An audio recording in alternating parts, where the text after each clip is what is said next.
Hi, welcome to Starz Recapped. Today, I am going to explain a fantasy adventure movie titled Miss Peregrine's Home for Peculiar Children, which was released in the year 2016. Spoilers ahead. Watch out and take care. At the beginning of the movie, we see a teenager named Jake Portman working in a grocery store. Jake gets a call from his dad, asking him to be at his grandfather Abe's home. Abe is a patient with dementia and needs to be taken care of at all times. His coworker offers to give him a ride. When he reaches home, he sees his grandfather missing. Jake and his coworker go around looking for him. After a while, he finds Abe on the ground with both his eyeballs missing. Before Jake can react, Abe grabs his hand, asking him to go back to September 3, 1943, using a postcard and meet a bird. Suddenly Abe stops talking and takes his last breath. Jake freezes in shock. Just then, he notices a massive monster in the dark. The monster goes away when his colleague accidentally shoots in his direction. Although Jake believes that Abe's final words were just gibberish, the monster he saw that day has a huge impact on his mental health. It is now a month after Abe's death. Jake has started going to therapy. He tells his therapist about stories Abe used to tell him when he was a child. Abe always talked about a home for special children somewhere in Cairnholm, an island off the coast of Wales. The home was run by a strict but caring lady named Peregrine, who could turn into a bird. There lived children with unique qualities, the ones who didn't fit in the normal society, like Bronwyn and Victor, who had superhuman strength, Hugh, who had bees living inside him, and Emma, who could float. Abe even had pictures of the children he talked about. Jake believed his stories for years until he talked about them in a middle school class presentation. His classmates made fun of him for believing such absurd ideas. So Jake angrily accused Abe of lying, and from that day onwards, Abe never mentioned the children home. The therapist thinks that Jake is having a hard time separating Abe's fantasies from reality. That is why he hallucinated the monster that day. Later, when Jake returns home, his aunt gives him a book she had found in Abe's belongings. Inside the book is a postcard that has Miss Peregrine's name and the children's home address written on it. Jake shows it to his therapist in the following session. She suggests he visit the place so he and Abe can have a proper closure. The very next day, Jake and his father leave for Wales. The two finally reach the town and check into an old hotel. Jake goes to the children's home to find it fully destroyed. When he returns, a man tells him that in 1943, a Nazi missile landed on the children's home and destroyed it, killing everyone inside. The following day, Jake goes back to the home and looks around when suddenly, a girl appears in front of him. Startled, he starts to run, falls down, and goes unconscious. When he regains consciousness, he is being carried by Bronwyn, the girl from his grandfather's story who has superhuman strength. He sees other characters from the story in front of him. Jake is shocked but delighted to see that the stories are true. Emma, the girl who can float, tells Jake that they are sent by Miss Peregrine to bring him into the loop. They take him inside a cave, but Jake gets nervous and runs back to his hotel. There, he comes across unfamiliar faces who ask him who he is. It turns out that after entering the cave, he traveled back in time, to September 3, 1943. The people in the hotel think that he is a spy and are about to kill him when the children from earlier save him. They take him to the children's home, where he finally meets Miss Peregrine. Inside, a girl named Olive is boiling tea with her hands, showing that she can create fire with them. Miss Peregrine reveals to him that the children's home was established to accommodate people born with unique qualities called the peculiars. Such unique qualities are acquired as recessive genes and can show itself in any generation. Children's homes like this are spread throughout the world to protect the peculiars from normal people. Every children's home is run by a breed of peculiar called the Imbrines. Imbrines can freeze time and repeat it, and also shapeshift into birds. Hence, Miss Peregrine, being an Imbrine, resets the time every day.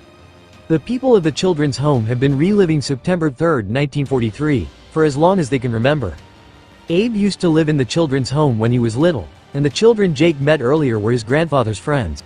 Since they lived in a loop, they haven't aged. Jake is shocked at the revelation. He asks Miss Peregrine what Abe's power was, but she dismisses him. While roaming around the house, Jake meets a peculiar named Enoch, whose ability is that he can make the dead people and inanimate objects come to life as his puppet. At supper, it is revealed that Abe left the children's home to join the army. He also finds out that Emma used to be in love with Abe when he was around.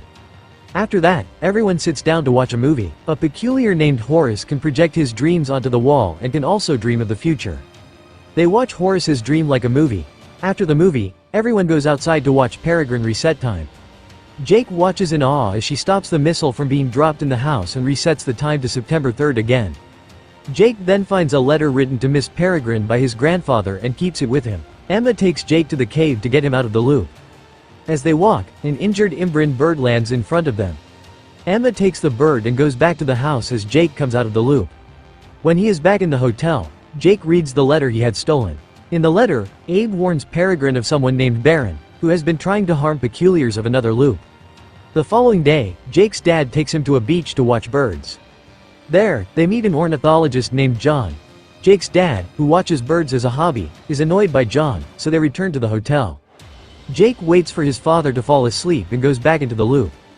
He asks Miss Peregrine about Baron, but Miss Peregrine is mad at him for being intrusive and doesn't answer his question. Enoch takes him to a peculiar named Victor, but Jake is shocked to see Victor's dead body lying on a bed. Then, Enoch places a heart into his body and makes him his puppet, demonstrating his power. When they later go on a walk, he asks Emma about Baron. To answer his question, Emma takes him under the sea and into the remains of a shrunken ship.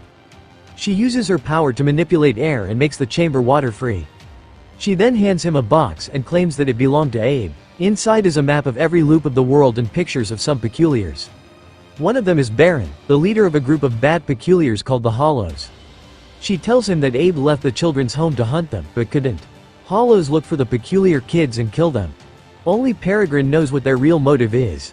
Emma then takes Jake to watch Peregrine killing a monster, similar to the one Jake saw when Abe died. Emma says that no one other than Abe and Jake can see the monster. Even Peregrine is using her time manipulation skills to kill it. It turns out that Jake is also a peculiar like his grandfather, and both their skill is that they can see the invisible monsters.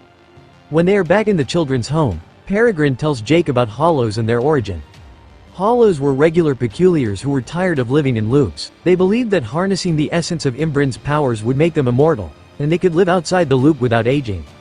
So, they abducted Imbrin and conducted an experiment. However, the experiment failed, turning the Hollows into invisible monsters. To go back to their human form, they had to feed on Peculiar's eyes. Hollows started abducting Peculiar children for their eyes. Baron and some of his friends regained their human forms, but their eyes remained milky white. Some monsters are still looking for children's eyes to feed on. As she completes telling the story, Miss Avocet regains consciousness. She is the Imbrin that Emma had found in the cave earlier. Miss Avocet tells them that the children's home she was a caretaker of has been completely destroyed by the monsters who killed all her children for their eyes. Baron is planning to conduct the experiment again, this time by using more Imbrines. His next target is Peregrine's children's home. Hearing this, Miss Peregrine quickly asks the kids to pack their bags. She wants to change the loop so they can be safer. Emma asks Jake to come with them to the other loop. However, Jake denies it and goes back to the island, exiting the loop. When he reaches the beach, he sees a crowd gathering around a dead body. His dad and the ornithologist John are there too. Jake notices the dead body's eyes have been taken. He realizes that the Hollows are already here and runs towards the cave to warn Miss Peregrine. John offers Jake's dad to bring him back and follows him. He enters the cave behind Jake. It is revealed that John is actually Baron, who has been using his shape-shifting abilities to disguise himself. He reveals that he also disguised as Jake's therapist to get Jake to the island and find the location of the loop through him. He then threatens Jake to take him to the children's home. Miss Peregrine is shocked to see Baron at her door. With no way out, she offers to go with Baron if he leaves the children out of this. After the two leave, Miss Avocet and Jake close all the doors and windows to the house and gather weapons. Since Baron knows where they are, he can send his monster friends to hunt the children for their eyes. Suddenly, an invisible monster attacks Miss Avocet when Jake is not around.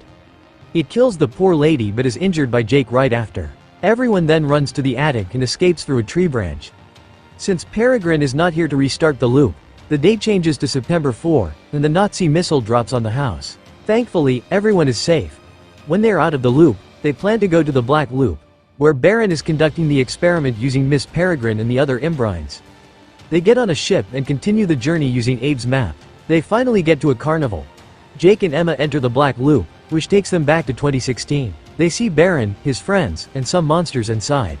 Jake uses Emma to provoke Baron, making him send the monsters and two of his men outside to kill the children. But the children have already planned a way to defeat them.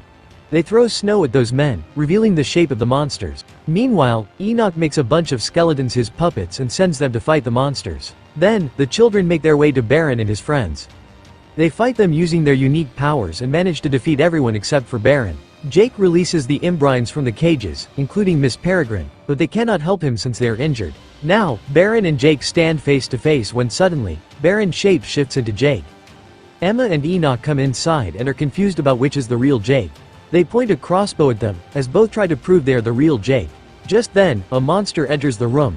The monster mistakes Barrow for Jake and attacks him, sucking his eyes and killing him.